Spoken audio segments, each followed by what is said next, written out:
Hello, magandang gabi. Running na pala at morning na rin pala ngayon. 1:58 a.m. So, ang topic natin is kung ano ba ang pipiliin mo. Kung yung maganda ba na masama ang ugali o yung pangit or hindi rin kagandahan pero sobrang bait naman. Para sa akin, siguro yung mas pipiliin ko yung magandang ugali. Kasi dapat huwag tayong tumingin sa panlabas na kaanyuan. Pero hindi naman natin nila lahat na porket maganda, masama ng ugali. Pero hindi kasi maganda, mabait. Meron naman pangit, masama na may ugali. At meron naman pangit, masama din ang kanyang pag-uugali. At meron ding maganda, masama ang ugali. At pangit, pero maganda ang kanyang pag-uugali.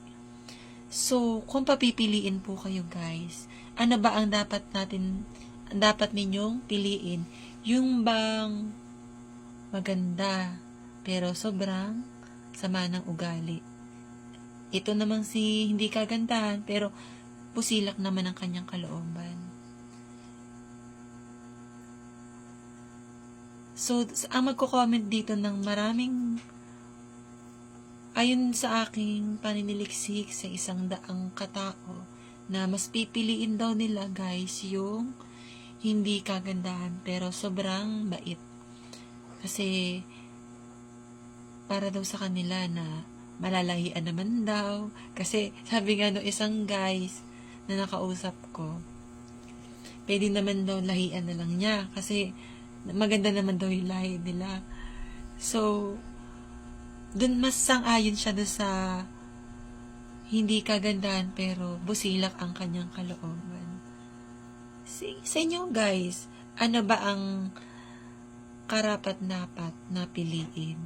Kasi doon sa iba naman gusto nila maganda daw at syempre pang display nga naman nila, 'di ba? Para sa inyo guys, comment dito sa video ko kung ano ba ang mas pipiliin nyo. Yung maganda pero masama ang ugali o yung mabait kahit hindi kagandahan o mas sabihin na nating pangit pero busilak naman ang kalooban. Para sa akin siguro mas pipiliin ko. Kung sa akin lang guys mas pipiliin ko yung hindi kagandahan pero busilak ang kalooban. Like me, di ba? Sobrang bait ko kaya. Pero, sabi naman ng iba, hindi daw mabait. Pero, mabait naman ako ni Bang.